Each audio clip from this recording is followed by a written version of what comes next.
Good morning to all, this is Pritma Singh और एक बार फिर आप सभी का हमारे चैनल पोलपाथ पे स्वागत है।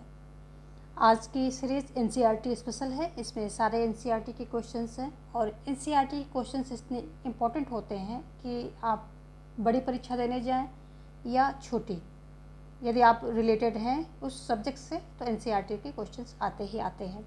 यहाँ तक कि यूपीएससी में भी एनसीईआरटी पढ़ाई जाती है। इतना बड़ा एग्ज़ाम है, सबसे बड़ा एग्ज़ाम है, उसके बाद भी वहाँ एनसीईआरटी नहीं छोड़ते हैं।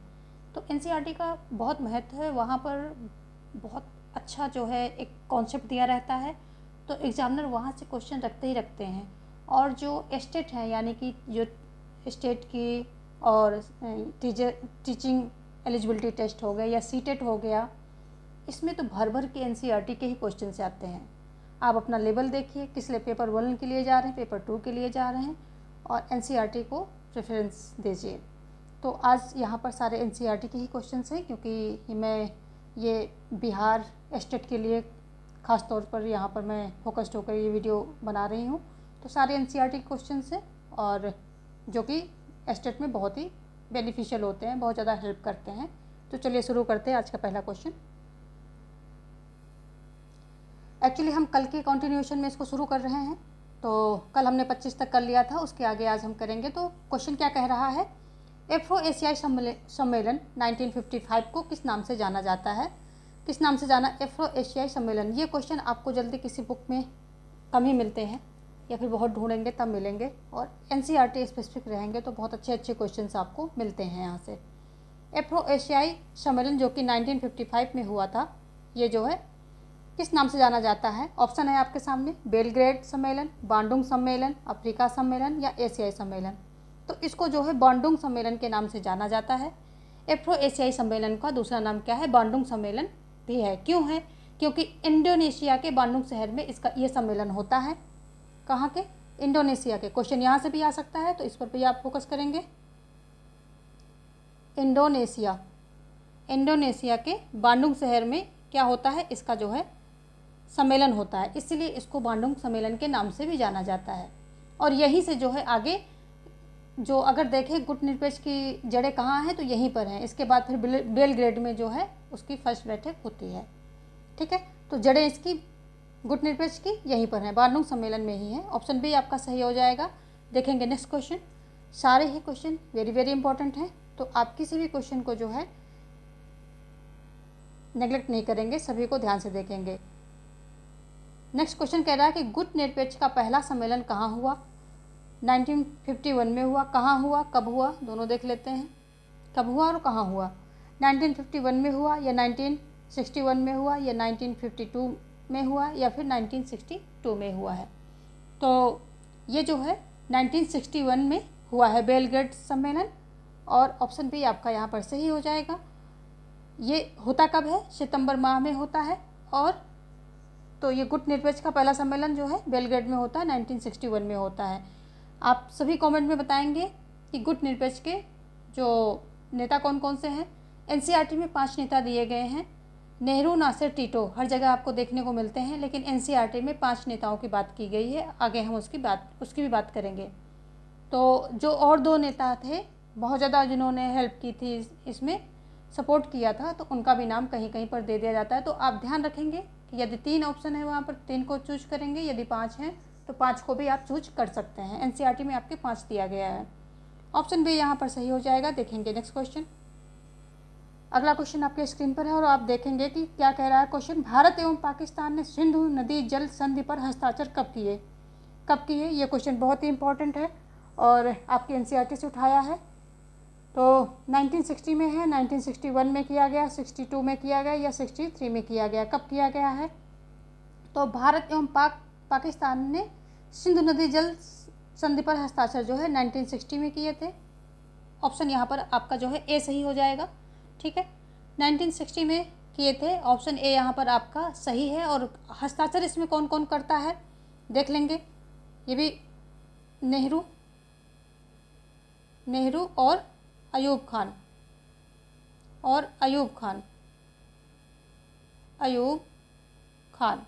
ठीक है, इसमें करते हैं। एक इसमें बहुत ही थोड़ा सा डिफरेंट चीज़ देखने को मिलती है कि इसका जो है ये संधि पर मध्यस्थता किसने की थी, तो विश्व बैंक ने की थी।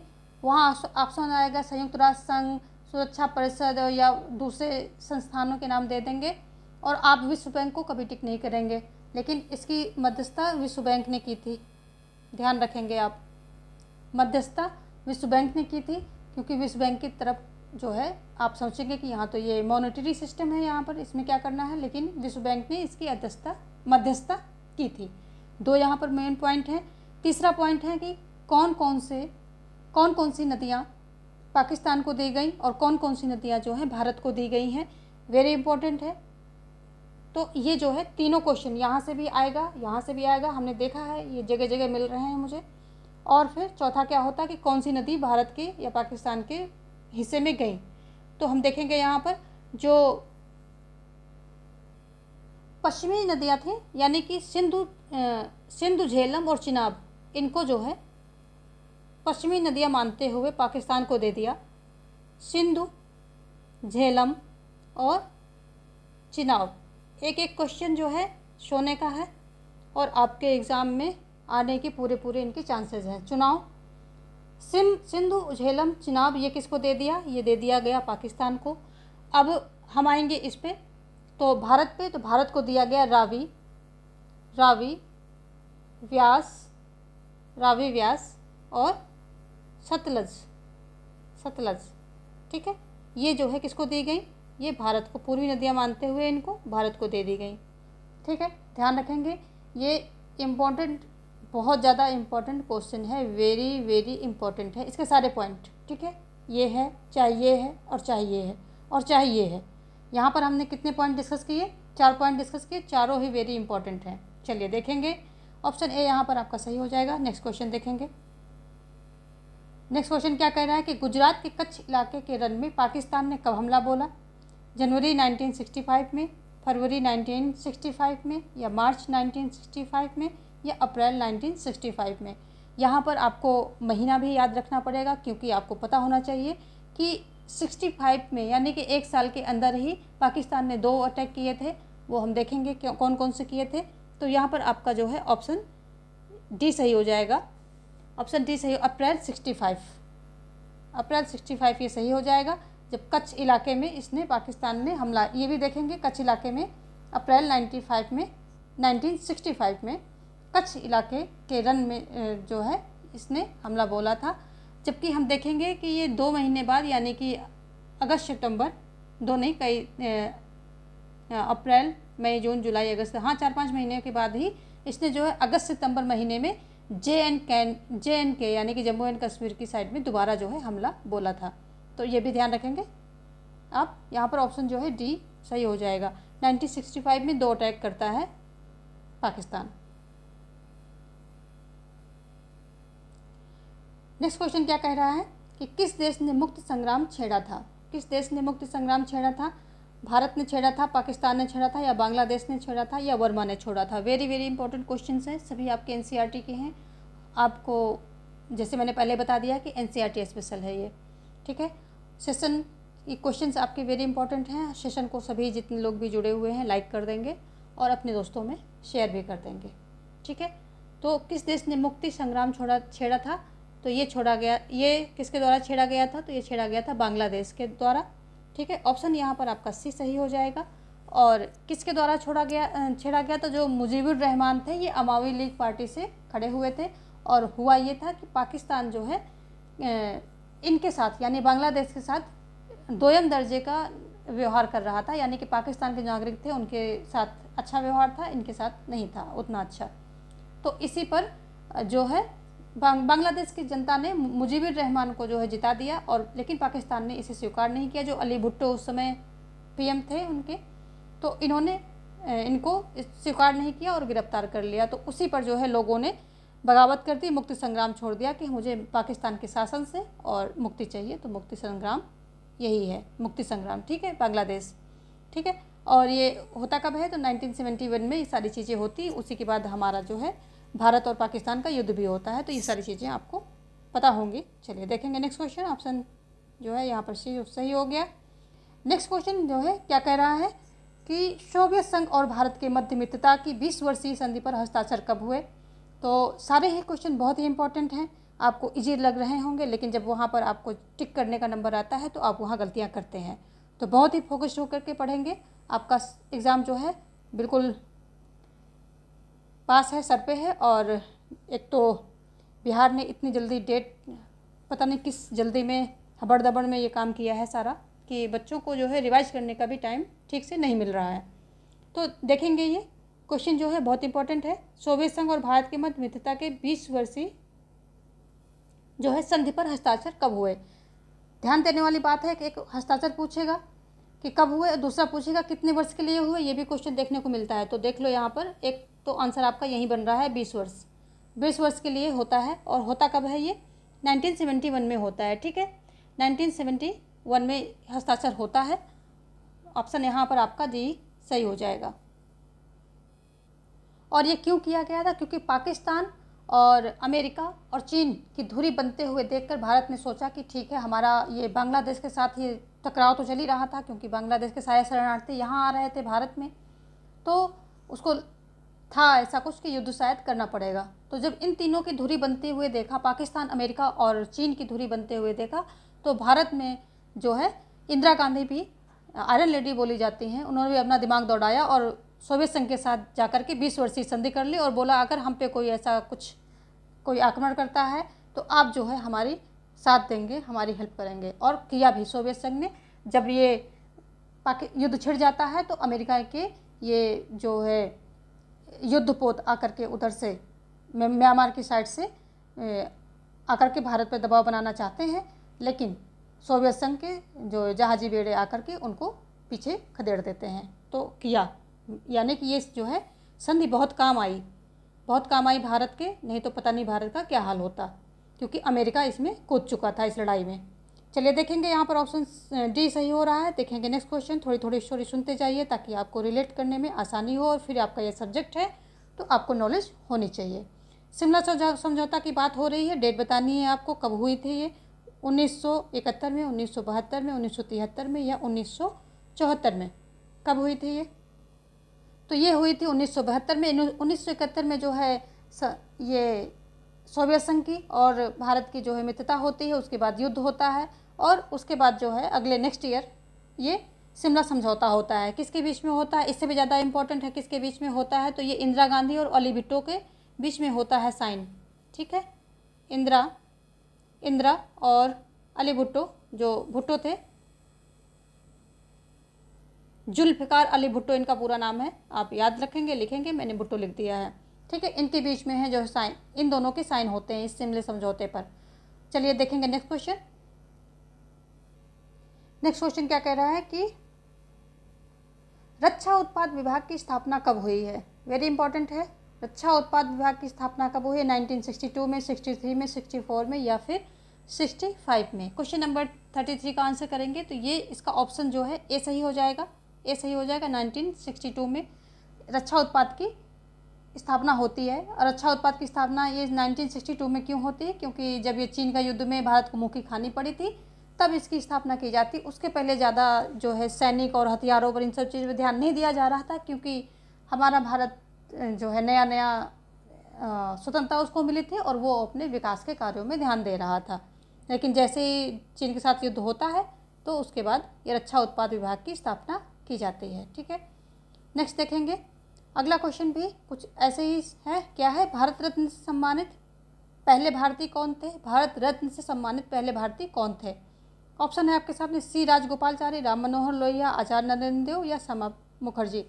तो जो सी राजगोपालचारी हैं, सी राजगोपालचारी, ये भारत रत्न से सम्मानित पहले भारतीय यही थे, ठीक है।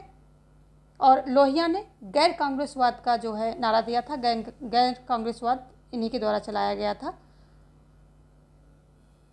और श्यामा प्रसाद मुखर्जी जनसंघ के संस्थापक हैं। चलिए देखेंगे नेक्स्ट क्वेश्चन। ये सारी चीज़ें हमने करा दी हैं, कल के वीडियो में कराई थी और आज के में, तो उन्हीं सबको रिलेट करते रहिए, कोई फैक्ट भूलना नहीं है जैसे ही ऑप्शन आए।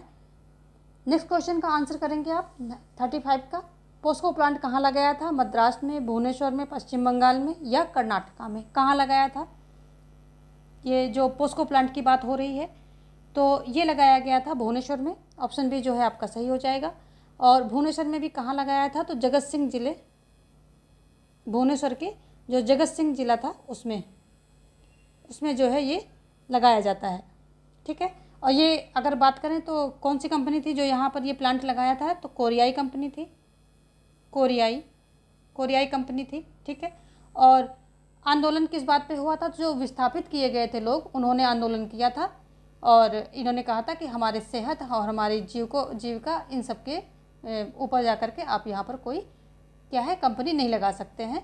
तो ये आंदोलन इस बात पे हुआ था। और पोस्को इंडिया इस्पात संयंत्र इसका पूरा नाम है, पोस्को इंडिया इस्पात संयंत्र, ये जो है इसका पूरा नाम है। ऑप्शन बी यहाँ पर सही हो रहा है। चलिए देखेंगे नेक्स्ट क्वेश्चन भी आपका जो है क्या कह रहा है, किस न्यायाधीश ने इंदिरा गांधी के लोकसभा निर्वाचन को अवैधानिक करार दिया है। वेरी इंपॉर्टेंट क्वेश्चन है। किसने किया, जगमोहन लाल सिन्हा ने, एच.एम. बेग ने, एच.आर. खन्ना ने, या उपयुक्त में से कोई नहीं। तो किस न्यायाधीश ने इंदिरा गांधी के लोकसभा निर्वाचन को असंवैधानिक या अवैधानिक करार दिया था, तो ये जो जगमोहन लाल सिन्हा थे, ये थे, इन्होंने ही जो है ये इसको अवैधानिक करार दिया था। और ये उच्च न्यायालय के क्या थे, उच्च न्यायालय के जो है न्यायाधीश थे, उच्च न्यायालय। ठीक है। कहाँ के उच्च न्यायालय, वो भी इलाहाबाद के। तो जो इलाहाबाद केस था जिसके बाद इमरजेंसी लगी थी, तो यही थे, यही वो केस है। देखिए रिलेट कीजिए, चीज़ें कहीं से भी कुछ भी पूछ सकता है।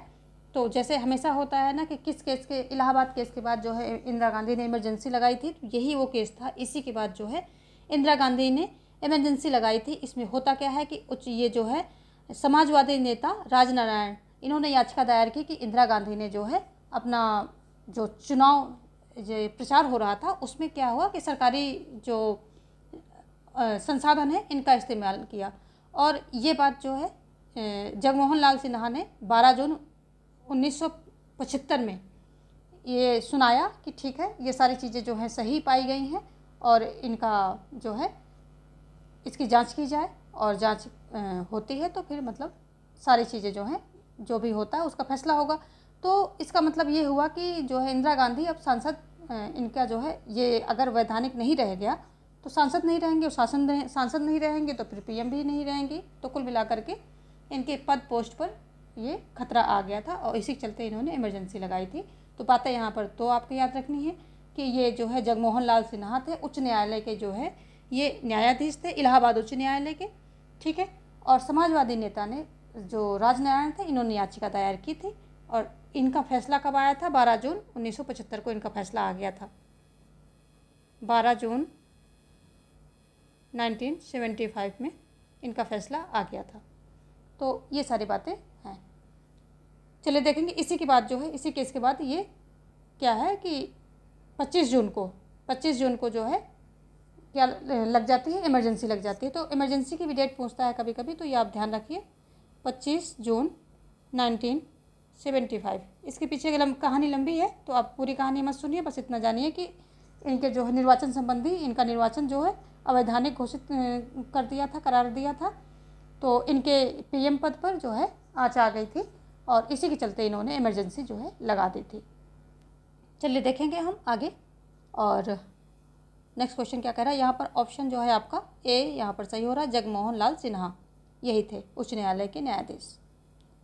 नेक्स्ट क्वेश्चन क्या है, बॉम्बे प्लान कब आया, 1942 में, 43 में, 44 में या 45 में। यदि हम बॉम्बे प्लान की बात करें तो ये आया था 1944 में आया था। ऑप्शन सी आपका यहाँ पर सही हो रहा। इसमें जो है क्या है, उद्योगपति द्वारा जो है ये बॉम्बे प्लान लाया गया था और ये चाहते थे कि औद्योगिक क्षेत्र में सरकार बड़े कदम उठाए, औद्योगिक और आर्थिक निवेश के क्षेत्र में, दोनों क्षेत्रों में सरकार जो है बड़े कदम उठाए, ऐसा इन उद्योगपतियों की चाहत थी। और 1944 में बॉम्बे प्लान जो है लाया गया था उद्योगपतियों के द्वारा। ठीक है, किसके द्वारा, ये उद्योगपतियों के द्वारा।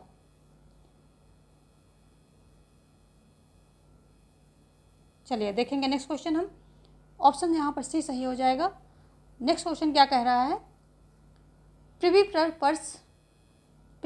पर्स की बात हो रही है जिसको कि अभी समाप्त कर दिया गया है, तो इसे कब समाप्त किया गया है पूछ रहा है। 1970 में, 71 में, 72 में या फिर 73 में। सबको पता है कि इंदिरा गांधी के टाइम पे इसको जो समाप्त किया गया था, लेकिन एग्जैक्ट डेट भी आपको पता होनी चाहिए। तो ये कब समाप्त किया गया, ये 1971 में समाप्त किया गया। ठीक है, 1971 में समाप्त किया गया। इससे भी आगे बढ़ कर के पूछता है कौन से संविधान संशोधन के द्वारा इसको समाप्त किया गया, तो 26वें संशोधन के द्वारा, संविधान संशोधन के द्वारा इसको जो है समाप्त किया गया है। ठीक है, तो 1971 26वें संविधान संशोधन के द्वारा प्रिवी पर्स को इंदिरा गांधी के शासनकाल में इसको समाप्त कर दिया गया है। देखेंगे नेक्स्ट क्वेश्चन।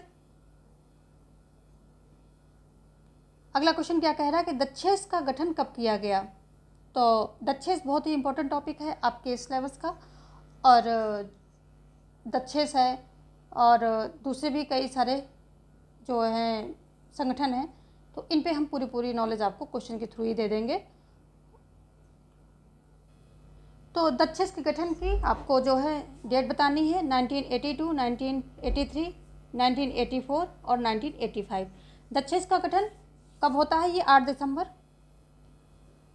1985 को होता है। ठीक है, इसके मोटो क्या होता है, यानी कि इसके उद्देश्य की बात करें तो इसके उद्देश्य है कि आपसी जो क्षेत्रीय सहयोग, शांति और आर्थिक प्रगति, ये इसके मोटो हैं। आते हैं सेंटेंस, आपको ध्यान रखना है, एक एक वर्ड में ध्यान रखिए, बाकी सेंटेंस अकॉर्डिंगली आपको चूज करना है। भारत, पाक, बांग्ला, इसके सदस्य देश की बात करें यदि हम, तो भारत है, पाकिस्तान है, बांग्लादेश है, श्रीलंका है, नेपाल है, भूटान है, मालदीव है। लास्ट इसमें जो जुड़ने वाला देश की बात करें तो अफगानिस्तान है। ये 2007 में मिलता है आपको कहीं कहीं पर, और आपकी एनसीईआरटी में 2008 को दिया गया है। तो आप दोनों डेट ध्यान रखेंगे, जो भी वहाँ ऑप्शन होगा उसे आप टिक करेंगे। ठीक है, ये 2007 भी दिखता है, लेकिन आपकी एनसीईआरटी में 2008 दिया गया है कि अफगानिस्तान जो लास्ट जुड़ने वाला देश है, तो ये कब जुड़ा है, तो ये 2008 में जुड़ा है अकॉर्डिंग टू योर एनसीईआरटी। ठीक है, तो जितना भी मैंने बताया है सारा इंपॉर्टेंट है, और एक एक चीज़ आप नोट डाउन करेंगे। दक्षेस का गठन 8 दिसंबर 1985 को होता है। सहयोग, शांति, प्रगति, आर्थिक प्रगति इसका जो है मोटो है, उद्देश्य है ये। और भारत, पाकिस्तान, बांग्लादेश, श्रीलंका, नेपाल, भूटान, मालदीव इसके सदस्य हैं, और लास्ट जुड़ने वाला है अफगानिस्तान है, जो कि कहीं पर 2007 दिखाता है, आपकी एनसीईआरटी में 2008 दिया गया है। सारी बातें ही इंपॉर्टेंट है, एक एक चीज़ इसमें इंपॉर्टेंट है, आप नोट डाउन करिए और इसको मेमोराइज कीजिए। चलिए देखेंगे हम, और दक्षेस आपके सिलेबस में साफ साफ दिया गया है, तो दक्षेस को आप भूल नहीं सकते हैं। अगला क्या है, दक्षेस के सदस्य देशों ने साफ्ता पर हस्ताक्षर कब किए हैं। साफ्ता पर हस्ताक्षर कब किए हैं इन्होंने, 2004 में, 2005 में, 2006 में, 2007 में। तो इन्होंने जो है 2004 में इन्होंने इस पर हस्ताक्षर किया है। ठीक है, 2004 में हस्ताक्षर किया है, और उससे आगे एक बात और जानिए कि 2006 जनवरी 1 जनवरी 2006 से लागू है ये। ठीक है, लागू है। अब आप ये जान लीजिए कि साफ्ता है क्या। साफ्ता ये क्या है, शॉर्ट फॉर्म है, फुल फॉर्म इसका क्या है, south Asian free trade area. South Asian free trade area इसका जो है फुल नेम है, या फिर इसको आप ये मुक्त व्यापार एग्रीमेंट, साउथ एशियन मुक्त व्यापार एग्रीमेंट हिंदी में कह सकते हैं। ठीक है, और ये किसका है, तो ये south Asian association for regional cooperation यानी कि सार्क का ही ये है। तो साफ्ता क्या है, south Asian free trade area है, और ये है क्या चीज़, तो ये एक एग्रीमेंट है जो सार्क हैं, सार्क देश हैं, उनके बीच में ये एक एग्रीमेंट है। एग्रीमेंट किस बात का है कि यहाँ पर जो है मुक्त व्यापार हो सकेगा, इन सभी के बीच में मुक्त व्यापार हो सकेगा। ठीक है, साफ्ता का अगर हेडक्वार्टर की बात करें, देश वही है जो आपके दक्षेस में है यानी कि सार्क में है, वही साफ्ता में भी है। और यदि बात करें साफ्ता का मुख्यालय कहाँ पर है, तो ये भी काठमांडू नेपाल में है। तो ये भी ध्यान रखेंगे, सेम मुख्यालय भी सेम ही है इसका। चलिए यहाँ पर जो है ऑप्शन ए आपका सही हो जाएगा, और ये भी वेरी इंपॉर्टेंट है। लागू कब होता है, 2006 में होता है। नेक्स्ट क्या है कि भारत ने अपनी शांति सेना श्रीलंका से कब वापस बुलाई, ये भी बहुत ही इंपॉर्टेंट है। 1989 में, 80 में, 90 में या 91 में? तो भारत ने अपनी शांति सेना भेजी कब थी? सबसे पहले आपको वो पता होना चाहिए।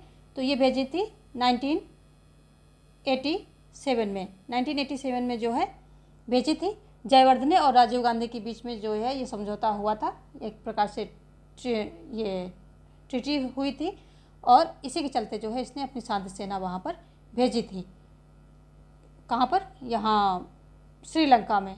और ये असफल रही और बिना अपना जो है मुकाम हासिल किए, यानी कि बिना अपना जो जिस काम के लिए गई थी उसको किए बिना ही 1989 में जो है ये वापस आ जाती है। ठीक है। और ये भेजी किस लिए गई थी? क्योंकि श्रीलंका में गृह युद्ध चल रहा था। सिंघली और तमिल, जो भारतीय तमिल सिंघली थे, उनके बीच में गृह युद्ध था। एक प्रकार से जो भारतीय तमिल थे उनके साथ दुर्व्यवहार हो रहा था, और उसी पर जो है इन्होंने लिट्टे को फॉर्म करके वहाँ पर एक प्रकार से आंदोलन और ये सब चीज़ें शुरू कर देते हैं, और उसी के चलते जो है भारतीय सेना यहाँ पर जाती है, शांति सेना। चलिए देखेंगे नेक्स्ट क्वेश्चन हम। यहाँ पर ऑप्शन ए आपका सही हो रहा है। नेक्स्ट क्या कह रहा है कि कितने देशों ने मिलकर आसियान की स्थापना की? 8 देशों ने, 5 देशों ने, 10 देशों ने या फिर 4 देशों ने? आसियान की बात हो रही है और ये भी आपके टॉपिक में है, यानी कि आपका जो सिलेबस है उसमें आसियान भी है। तो यहाँ पर जो है आसियान की बात करें तो 5 देशों ने मिलकर के इसकी स्थापना की थी। और कब की थी? 1967 में की थी। 5 देश कौन थे? ये था इंडोनेशिया,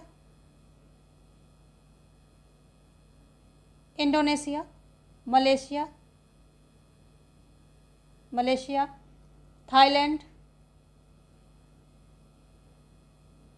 और कौन था? फिलीपींस और सिंगापुर।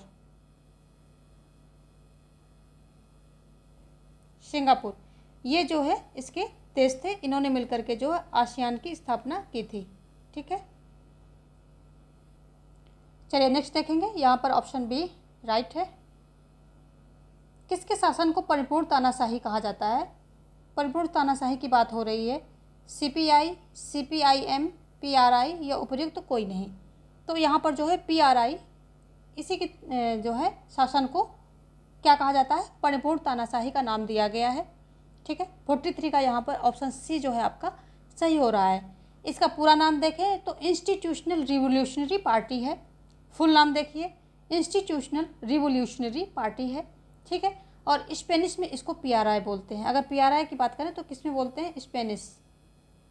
स्पेनिश में इसको जो है PRI बोलते हैं। और ये मैक्सिको की पार्टी है। ठीक है। और ये 60 सालों तक इसने कंटिन्यूसली जो है क्या किया? शासन किया। ये गठित कब होती है? तो गठित होती है 1929 में जो है इसकी स्थापना होती है, गठन होता है जो भी है।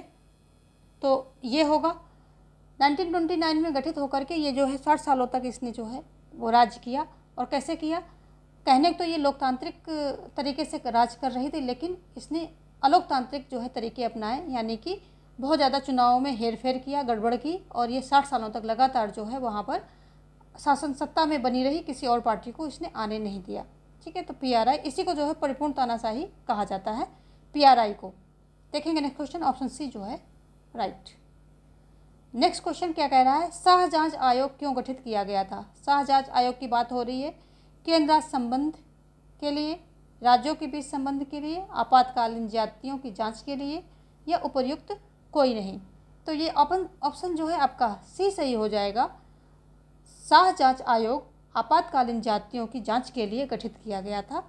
जो आपातकालीन समय में जो कि 75 में लगा था, उसमें क्या हुआ था? नेताओं को जेल में डाल दिया गया था, और भी बहुत सारी चीज़ें ऐसी की गई थी जो कि अलोकतांत्रिक लग रही थी। तो इसी के जांच के लिए फिर एक जब ये आपातकाल हटता है उसके बाद जो है जांच करने के लिए बिठाया जाता है, और शाह आयोग इसकी जांच करता है और पाता है कि ठीक है बहुत सारी ज्यादतियाँ हुई हैं, और इस पर जो है इंदिरा जी को पूछताछ के लिए बुलाया भी जाता है। बहुत लंबी स्टोरी, चलिए देखेंगे। यहाँ पर ऑप्शन सी आपका सही हो जाएगा। नेक्स्ट क्वेश्चन क्या कह रहा है कि 2003 में आसियान ने कितने स्तंभ बनाए? 4 बनाए, 5 बनाए, या फिर 3 बनाए, या फिर 2 बनाए? तो जो इसका ऑप्शन जो है 3 सही हो जाएगा। ठीक है। 2003 में इसने क्या किया था कि कुछ स्तंभों की घोषणा की थी। तो ये कौन कौन से थे? 3 थे। और कौन कौन से थे? पहला था आसियान, आसियान सुरक्षा समुदाय। ये इम्पोर्टेंट है, इसलिए इम्पोर्टेंट तो सभी है पर इसको आप याद रखेंगे, समुदाय। फिर क्या था? आसियान आर्थिक समुदाय, ठीक है, आर्थिक समुदाय दूसरा हो गया। और तीसरा क्या था? आसियान सामाजिक सांस्कृतिक समुदाय, सामाजिक सांस्कृतिक समुदाय, ठीक है। यहाँ पर ये 3 ऑप्शन आपके, 3 स्तंभ इन्होंने घोषित किए थे। नेक्स्ट क्वेश्चन आपके सामने है 46 नंबर का। किस देश ने क्रायोजेनिक रॉकेट देकर भारत की मदद की? रूस ने, अमेरिका ने, ब्रिटेन ने, फ्रांस ने। तो रूस ने बहुत मदद की थी इन सब चीज़ों में। ऑप्शन ए आपका जो है सही हो जाएगा। रूस ने जो है भारत की हमेशा ही मदद की है और बहुत तरीके से मदद की है। ऑप्शन ए यहाँ पर आपका सही होगा। देखेंगे हम नेक्स्ट क्वेश्चन। नेक्स्ट क्वेश्चन क्या कह रहा है? रूबल कहाँ की मुद्रा है? रूबल कहाँ की मुद्रा है? रूस की है, ब्रिटेन की है, अमेरिका की है या फिर फ्रांस की है? तो रूबल जो है रूस की मुद्रा है। और बाकी ये इन तीनों की मुद्रा आप मुझे कमेंट बॉक्स में बताएंगे कि इन तीनों की, जो ब्रिटेन है, अमेरिका है, फ्रांस है, इनकी मुद्रा क्या है, क्या नाम है इनकी मुद्रा का। देखेंगे नेक्स्ट क्वेश्चन। अगला क्वेश्चन क्या कह रहा है कि बर्लिन की दीवार है, इसको कब तोड़ा गया? 1989 में या 90 में या 91 में या फिर 92 में? कब तोड़ा गया? तो इसको तोड़ा गया था 1989 में, यानी कि 9 नवंबर 1989 में इसको तोड़ा गया था। और ये पूरा टोटल थी कितनी? ये 150 किलोमीटर लंबी थी, ठीक है। और 28 वर्षों तक वहाँ पर जो है खड़ी रही। कितने वर्षों तक? 28 वर्षों तक खड़ी रही। किसको? ये जो पूंजीवादी और साम्यवादी समाजवादी व्यवस्था को अलग करते हुए, पूंजीवादी और साम्यवादी व्यवस्था के बीच में जो है, जो पूंजीवादी और समाजवादी जो क्षेत्र थे, देश थे, उनके बीच में जो है ये खड़ी हुई थी 28 वर्षों तक, ठीक है। और ये बनी कब थी? ये भी पूछता है। तो 1961 में ये बनाई गई थी, ठीक है। 1961 में ये बनी थी, ठीक है। इसको खड़ा कब किया गया था? 1961 में। चलिए देखेंगे यहाँ पर जो है ऑप्शन ए आपका सही हो जाएगा। देखेंगे हम नेक्स्ट क्वेश्चन। अगला क्वेश्चन क्या कह रहा है कि दूसरी दुनिया किसे कहा जाता है? समाजवादी खेमे के देश, पूंजीवादी खेमे के देश, उदारवादी खेमे के देश, अत्यंत गरीब देश। तो देखिए दूसरी दुनिया, तीसरी दुनिया तो वो है जो औपनिवेशिक उससे जब आज़ाद हुए तो उन्हें तीसरी दुनिया के देश कहा जाता है। लेकिन दूसरी दुनिया के देश ये जो है आपकी एनसीईआरटी में है, बहुत कम बुक्स में देखने को मिलता है। तो ये इनको कहा जाता है समाजवादी खेमे के देश, ठीक है। 49 का ऑप्शन जो है आपका कौन सा सही हो जाएगा? ए सही हो जाएगा। ये समाजवादी खेमे के देश, ये ऑप्शन सही हो जाएगा। जो क्या होता है कि इसमें जो पूर्वी यूरोप के कुछ देश होते हैं तो उनको ये सोवियत संघ जो है इनको स्वतंत्र कराता है। और स्वतंत्र कराने के बाद, दूसरे विश्व युद्ध के बाद इनको जो है स्वतंत्र कराता है, इनकी मदद करता है और इनको अपने खेमे में मिला लेता है। इन्हीं को जो है दूसरी दुनिया के देश कहा गया, ठीक है। इनको अपने खेमे में मिला लेता है और इन्हीं को दूसरी दुनिया के देश कहा गया है। और ये समाजवादी खेमे के देश कहलाए, चाहे इनको समाजवादी खेमे के देश कहिए या फिर दूसरी दुनिया के देश कहिए, बात एक ही है। और इसका नेता कौन था उस समय? तो इसका नेता कौन था? ये जो रूस था, यही इसका नेता था, ठीक है। देखेंगे हम नेक्स्ट क्वेश्चन। अगला क्वेश्चन क्या कह रहा है? कितने गणराज्यों ने मिलकर सोवियत संघ बनाया था? कितने गणराज्यों ने मिलकर के सोवियत संघ बनाया था? 10 ने, 12 ने या फिर 14 ने या फिर 15 ने? तो सोवियत संघ बनाया था किसने? 15 गणराज्यों ने मिलकर के सोवियत संघ बनाया था। बहुत ही इंपॉर्टेंट क्वेश्चन है, ठीक है। ये छोटे छोटे यहाँ पे दिख रहे हैं छोटे, लेकिन जब वहाँ पर आएंगे ना, इनको घुमा के पूछा जाएगा तब ये जो है उतने टफ लगेंगे। और हो सकता है ऐसे पूछ ले तब भी आप टिक ना कर पाओ। इसलिए फोकस होकर के सारी चीज़ों को ग्रैप्स करना है। एग्ज़ाम आपका बहुत हबड़ दबड़ में हो रहा है और कोई बात नहीं, इंसान को हर चीज़ के लिए तैयार रहना चाहिए, ठीक है। अच्छी स्थितियों के लिए तैयार हैं तो बुरी के लिए भी तैयार रहिए, और युद्ध स्तर पर तैयारी होनी चाहिए आपकी अभी। तो देखेंगे नेक्स्ट क्वेश्चन हम, चीन में खुले द्वार की नीति किसके द्वारा अपनाई गई थी? चाउ एन लाई के द्वारा, ये या देंग स्वायोपेंग के द्वारा, या माओ के द्वारा, या उपयुक्त में से कोई भी नहीं। तो ये अपनाया गया था देंग स्वायोपेंग के द्वारा अपनाया गया था। ऑप्शन बी जो है यहाँ पर आपका सही हो जाएगा। ठीक है, और ये अपनाई कब गई थी ये नीति? तो 1978 में, कभी डेट भी पूछ लेता है, तो 1978 में चीन में खुले द्वार की नीति जो है अपनाई गई थी देंग स्वायोपेंग के द्वारा। नेक्स्ट क्वेश्चन क्या है आपका कि यूरोपीय संघ के झंडे में कितने सितारे हैं? यूरोपीय संघ आपके जो है सिलेबस में है, और कहीं से कुछ भी क्वेश्चन आ सकता है। तो इसके झंडे में कितने सितारे हैं ये आपको बताने हैं। ऑप्शन आपके पास हैं 10, 12, 14 और 16, ये हैं आपके ऑप्शन, और आपको बताना है कि इसमें कितने जो है क्या होते हैं, झंडे में कितने सितारे हैं। सितारों की बात हो रही है, तो यहाँ पर 12 हैं। ऑप्शन बी जो है आपका सही हो जाएगा। और सोने के रंग के सितारे, यानी कि सुनहरे कलर से इनको बनाया गया है, गोल्डन कलर कह सकते हैं आप इनको। और ये जो है लोगों के मेल मिलाप, एकता का प्रतीक है। ठीक है, और दूसरी बात है कि अगर क्वेश्चन आ जाए कि 12 की संख्या ही क्यों वहाँ पर रखी गई, तो 12 की संख्या जो है वहाँ उन देशों में क्या है, पूर्णता, समग्रता, एकता का प्रतीक है। ठीक है, किसका है? 12 की संख्या उन देशों के लिए क्या है? पूर्णता, समग्रता, एकता का प्रतीक है। इसलिए जो है इन्होंने और 12 की संख्या को वहाँ पे रखा है। और देखेंगे तो ये वृत्ताकार में है। ठीक है, इनके सितारे कैसे बने हैं? ऐसे ऐसे करके बने हैं। 12 सितारे हैं और ऐसे ऐसे हैं तो वो सितारे, बट यहाँ पर मैं ऐसे बता रही हूँ, सितारे हैं सारे और इस तरह से बने हैं, वृत्ताकार में दिए गए हैं। ये कुछ झंडे से जो है झंडे से संबंधित जानकारियाँ हैं जो कि आपको ध्यान रखनी है। गोल्डन कलर में सितारे हैं और 12 सितारे हैं। पूर्णता, समग्रता, एकाग्रता का प्रतीक है। वृत्ताकार में जो है ये बनाए गए हैं ऐसे गोले में। मार्शल योजना संबंधित है, किससे संबंधित है? राजनीति से, अर्थव्यवस्था से, सैनिक कार्रवाई से, उपर्युक्त सभी। तो मार्शल योजना किससे संबंधित है? ये ऑप्शन बी आपका सही हो जाएगा, अर्थव्यवस्था से संबंधित है। और जब 1945 का द्वितीय विश्व युद्ध होता है, उस युद्ध के बाद यूरोप की अर्थव्यवस्था जो है चरमरा जाती है। तो उस अर्थव्यवस्था के पुनर्गठन के लिए अमेरिका ने जो है एक बड़े लेवल पे जो है इसकी सहायता की थी। यूरोपीय जो देश थे इनकी सहायता की थी, और इसी को जो है मार्शल योजना कहा गया। और इसी की परिणति आगे जा कर के होती है कि यूरोपीय संघ जो है बनता है। उसको हम आगे देखते रहेंगे क्वेश्चंस में, लेकिन ये मार्शल योजना जो है यूरोपीय संघ की जड़ आप मान सकते हैं। ऑप्शन यहाँ बी सही हो जाएगा, अर्थव्यवस्था से संबंधित थी। यूरोपीय आर्थिक सहयोग संगठन की स्थापना जो है 1948 में होती है। तो यूरोपीय जो आर्थिक सहयोग संगठन की स्थापना कब होती है? 1948 में होती है। देखिए 1945 में अमेरिका ने क्या किया कि मार्शल योजना जो है ये चलाई थी द्वितीय विश्व युद्ध के बाद, और 48 में जो है यूरोपीय आर्थिक सहयोग संगठन की स्थापना कब हो जाती है? ये 1948 में कर दी जाती है। और इसी के आगे और भी संगठन बनते जाएंगे, और लास्ट में 1992 में जो है इसकी लास्ट रिजल्ट निकल के आता है। चलिए हम आगे देखेंगे उसको, धीरे धीरे क्वेश्चन हमने रखे हैं उसके बारे में देखेंगे। नेक्स्ट क्या है? यूरोपीय संघ की स्थापना कब हुई?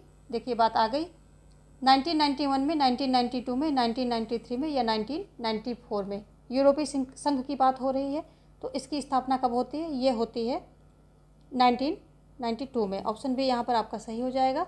और इसकी जड़ें कहाँ हैं? अभी हमने बात की, इसकी जड़ें मार्शल योजना में हैं। ठीक है, द्वितीय विश्व युद्ध के बाद अमेरिका ने बड़े लेवल पे इनकी आर्थिक पुनर्गठन के लिए इन देशों की सहायता की थी, और उसी के बाद जो है आर्थिक सहयोग संगठन, जो यूरोपीय आर्थिक सहयोग संगठन की स्थापना हुई थी। उसी के आगे आगे एक दो संस्थाएं का और गठन होता है बीच में, फिर लास्ट में जो है यूरोपीय संघ की स्थापना हो जाती है फाइनली 1992 में। आपके एनसीईआरटी में इतना अच्छे क्वेश्चन दिए हुए हैं कि आपका पूरा कॉन्सेप्ट क्लियर होता है सभी चीज़ों को लेकर के। नेक्स्ट क्वेश्चन क्या कह रहा है? लुक ईस्ट को अब किस नाम से जाना जाता है? लुक एंड एक्ट ईस्ट, और या फिर सी ईस्ट, सी यानी कि समुद्र जो भी है, या फिर सी मतलब देखना, यहाँ पर सी ईस्ट, या फिर ईस्ट प्लान। तो यहाँ ऑप्शन बी आप सभी को पता है कि ये जो लुक ईस्ट का अब बदल करके क्या कर दिया है कि एक्ट ईस्ट कर दिया है, इसका नाम एक्ट ईस्ट दे दिया है। ठीक है, चलिए देखेंगे नेक्स्ट क्वेश्चन। इसके बारे में एक बात और जान लीजिए कि इसको जो है 2014 में इसका जो है एक्ट ईस्ट 2014 में इसका नाम चेंज किया गया है या इसको एडवांस रूप दिया गया है, एक कदम बढ़ करके, यही कहते हैं, यही इसको लिखा जाता है कि एक एडवांस रूप दिया गया है। तो 2014 में जो है इसको दिया गया है। ठीक है, और इसमें जो मेन बात ये है कि म्यांमार के जरिए दक्षिण पूर्व एशिया से संपर्क साधने की बात कही गई है। ठीक है, म्यांमार के जरिए दक्षिण पूर्व एशिया से संपर्क साधने की बात इसमें कही गई है। तो ये आप पक्का याद रखेंगे, ऑप्शन बी यहाँ पर राइट हो जाएगा। चलिए देखेंगे नेक्स्ट क्वेश्चन। अगला क्वेश्चन क्या कह रहा है, सर्किल की सीमा रेखा को लेकर किन दो देशों के बीच विवाद है। वेरी इंपॉर्टेंट क्वेश्चन है। भारत बांग्लादेश, भारत पाक, म्यांमार बांग्लादेश, चीन भारत, किन के बीच में जो है विवाद है। तो जो सर्किल की रेखा को लेकर के ये भारत और पाक, यानी कि ऑप्शन बी यहाँ पर सही हो जाएगा।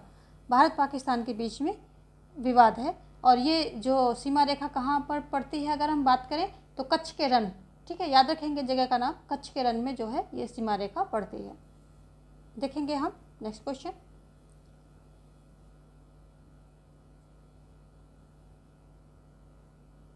नेक्स्ट क्वेश्चन क्या कह रहा है कि मालदीव गणतंत्र कब बना। मालदीव की बात हो रही है, ये गणतंत्र कब बना है।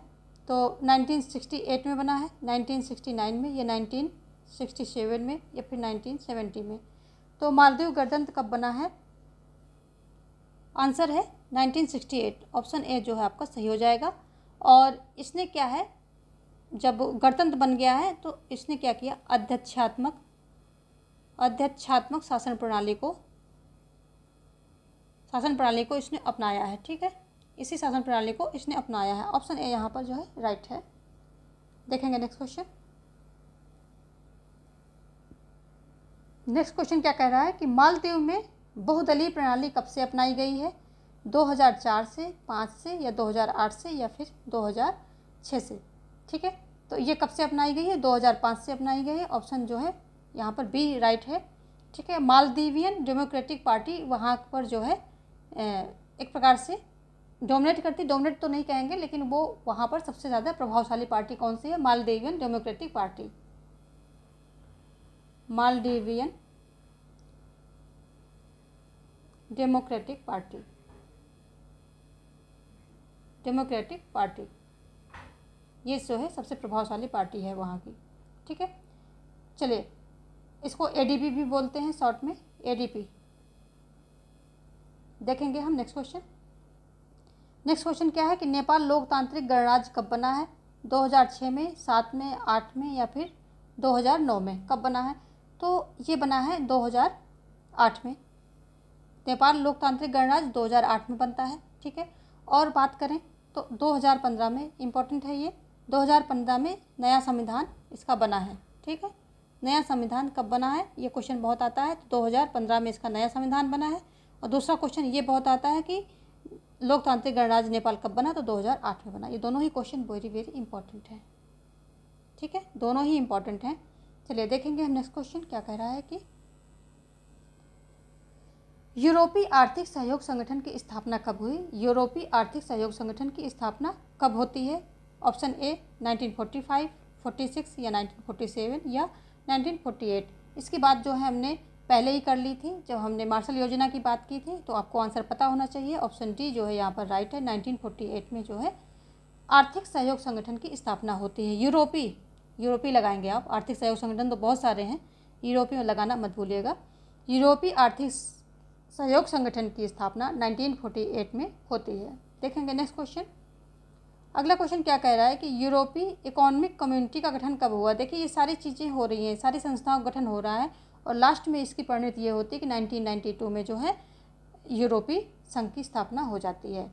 ऑप्शन आपके सामने क्या है, 1951, 57, या 1958, या ना फिर 1948। ठीक है, 62 का आंसर करेंगे। राइट आंसर 62 का आंसर होगा बी, 1957। ठीक है, यूरोपीय इकोनॉमिक कम्युनिटी का गठन कब हुआ था, 1957 में हुआ था। ऑप्शन बी आपका राइट हो जाएगा। देखेंगे नेक्स्ट क्वेश्चन क्या कह रहा है। अगला क्वेश्चन आपका आसियान से संबंधित है। तो आसियान के झंडे के प्रतीक जो है क्या है, यानी कि प्रतीक चिन्ह बताइए। गेहूं की बालियां हैं, धान की बालियां हैं, सरसों की बालियां हैं या उपर्युक्त तो कोई नहीं। तो जो आसियान का झंडा है उसकी बालियां क्या हैं, उसकी बालियां हैं धान की बालियां हैं। ठीक है, इसमें जो है धान की बालियां हैं, उसके आगे और बातें अभी आपको ध्यान रखनी है। इसमें 10 बालियां हैं, कितनी है, 10 बालियां हैं, 10 बालियां हैं। ठीक है, आपस में ये बंधी हुई है। ठीक है, ये भी ध्यान रखेंगे कि आपस में बंधी हुई यानी कि शक्ति का प्रदर्शन कर रही हैं, एकता को प्रदर्शित कर रही हैं। दक्षिण पूर्व एशिया के 10 देशों के मित्रता एवं एकता को इंगित करती हैं ये बंधी हुई 10 धान की बालियाँ। ठीक है, तो ऑप्शन जो है यहाँ पर बी आपका राइट हो जाएगा। देखेंगे नेक्स्ट क्वेश्चन क्या कह रहा है। अगला क्वेश्चन कह रहा है कि आसियान क्षेत्रीय मंच की स्थापना कब हुई। आसियान क्षेत्रीय मंच की स्थापना की बात हो रहा है यहाँ पर 1994, 1996, 1997 या फिर 1998 में हुई। कब हुई है 64 का सभी आंसर करेंगे। ये जो आसियान क्षेत्रीय मंच की स्थापना होती है, ऑप्शन यहाँ पर ए आपका राइट हो जाएगा, 1994 में जो है होती है। ठीक है, इसको जो है आसियान रीजनल फोरम बोलते हैं, यानी कि शॉर्ट में ARF भी दे सकते हैं। वैसे हिंदी में देना नहीं चाहिए पर दे दें तो आप याद रखिएगा ARF। ठीक है, उद्देश्य क्या होंगे, सुरक्षा और विदेश नीति के में तालमेल बनाने के लिए इसकी स्थापना की गई है। ठीक है, इसके उद्देश्य की बात करें तो उद्देश्य, हर चीज़ का उद्देश्य होता है और उद्देश्य आपको पक्का ध्यान में रखना चाहिए, क्योंकि उद्देश्य से जो है, उद्देश्य क्या होते हैं वही उसके कार्य होते हैं, वही उसके उद्देश्य होते हैं, बात एक ही होती है, तो उससे संबंधित सेंटेंस पक्का आते हैं। तो सुरक्षा और विदेश नीति में तालमेल। ठीक है, सुरक्षा और विदेश नीति, विदेश नीति में तालमेल, ये जो है इसका कार्य कह लीजिए या इसका उद्देश्य कह लीजिए, मोटो कह लीजिए। ये ऑप्शन जो है ये यहाँ पर राइट है। देखेंगे नेक्स्ट क्वेश्चन। अगला क्वेश्चन क्या कह रहा है कि आसियान शैली आसियान देशों की है, क्या है, जीवन शैली है या जोड़ने वाली सड़क है या रक्षा नीति है या अनौपचारिक एवं सहयोगपूर्ण कामकाज की शैली है। तो आसियान शैली जो है ये एक अनोखी शैली है आसियान देशों की, बहुत ही अच्छी चीज़ है इसमें, ये बहुत ही अच्छी बात कह लीजिए इस आसियान शैली में है, जो कि अनौपचारिक एवं सहयोगपूर्ण कामकाज की शैली है इसकी। ठीक है, अनौपचारिक, औपचारिकता नहीं है, अनौपचारिक एवं सहयोगपूर्ण कामकाज की शैली है। ऑप्शन डी यहाँ पर सही हो जाएगा। और ये इम्पोर्टेंट क्वेश्चन है, तो आप इसको यूँ ही नेगलेक्ट नहीं करेंगे। ठीक है, तो यहाँ पर जो है आसियान शैली कई बार हमने क्वेश्चन में देखा, ये NCERT से उठाया है, बट हमने कई जगह दूसरी जगह भी देखा है आसियान शैली के बारे में। ऑप्शन डी यहाँ पर सही हो जाएगा आपका। बिहार स्टेट का मैराथन मैं शाम को भी देती हूँ, शाम को 7 बजे के आसपास ये रिलीज होता है, तो वहाँ से भी जो भी बिहार के जुड़े हुए हैं तो वो वीडियो भी देखें, क्योंकि दोनों में मिला करके ही आपका कॉन्सेप्ट कंप्लीट होगा। यहाँ पर मैं NCERT दे रही हूँ, वहाँ पर मैं दूसरे टॉपिक दे रही हूँ, तो दोनों को मिला करके दोनों वीडियोस को ये भी देखिए और वो भी देखिए, जो भी बिहार के लोग जुड़े हुए हैं, और आपके ही टॉपिक इसमें अभी मेनली दिए जा रहे हैं। वैसे देखा जाए तो यूपी बिहार के सिलेबस में कोई अंतर नहीं है, और लेकिन फिर भी जब हम स्पेसिफिक होकर बताते हैं कि नहीं ये बिहार का है, तो फिर आपको ज़्यादा विश्वास होता है और आप उसको फोकस होकर देखते हैं। तो इसलिए मैं बता रही हूँ कि ये बिहार के लिए ओरिएंटेड ये वीडियोज़ मैं बना रही हूँ स्टेट से। तो आप जो है, एक ये सुबह का जो 10 AM पे होता है और एक शाम को 7 बजे के आसपास 2 वीडियोस आते हैं, दोनों को आप देखिए, आपको बहुत ज़्यादा यहाँ से क्वेश्चंस मिलेंगे आपके पेपर में। तो आज का सेशन हम यहीं पे स्टॉप करेंगे, और वीडियो को लाइक करना बिल्कुल नहीं भूलेंगे आप लोग, दोस्तों में शेयर भी ज़रूर करें, वेरी वेरी इंपॉर्टेंट है। और ये चैनल को अभी तक सब्सक्राइब नहीं किया है तो वो भी कर लें। ठीक है, और ये सारी चीज़ें आपके करने से मुझे फ्यूल मिलता है आपके लिए और अच्छा कंटेंट लाने के लिए, आपके लिए आपकी प्रिपरेशन में और ज़्यादा हेल्प करने के लिए मुझे मोटिवेशन मिलता है, क्योंकि बिना मोटिवेशन के कोई ज़्यादा दिन तक उसको कंटिन्यू कर नहीं सकता है। बिना फ्यूल के गाड़ी को धक्का दे करके आप कितने किलोमीटर चलाएंगे भाई, कुछ नहीं चला सकते, आधा किलोमीटर 1 किलोमीटर। यदि आपने उसमें फ्यूल डाल दिया तो फिर वो तो दौड़ती जाएगी, किलोमीटर का हिसाब किताब ही नहीं रहेगा। तो वही चीज़ सभी के साथ होती है, मोटिवेशन सभी को चाहिए और सभी के मोटिवेशन के कुछ क्राइटेरियाज होते हैं, और यहाँ पर मोटिवेशन का यही क्राइटेरिया है कि आप जो है हमारे वीडियोज़ को ज़्यादा से ज़्यादा शेयर करें, हमारे सब्सक्रिप्शन को बढ़वाएं। आपने किया है, अच्छी बात है, अपने दोस्तों से भी करवाएं। ये सब जो है हमारे लिए फ्यूल का काम करते हैं। तो आज का सेशन हम यहीं पे स्टॉप करेंगे और मिलते हैं कुछ और क्वेश्चन के साथ। Thanks for watching, have a nice day.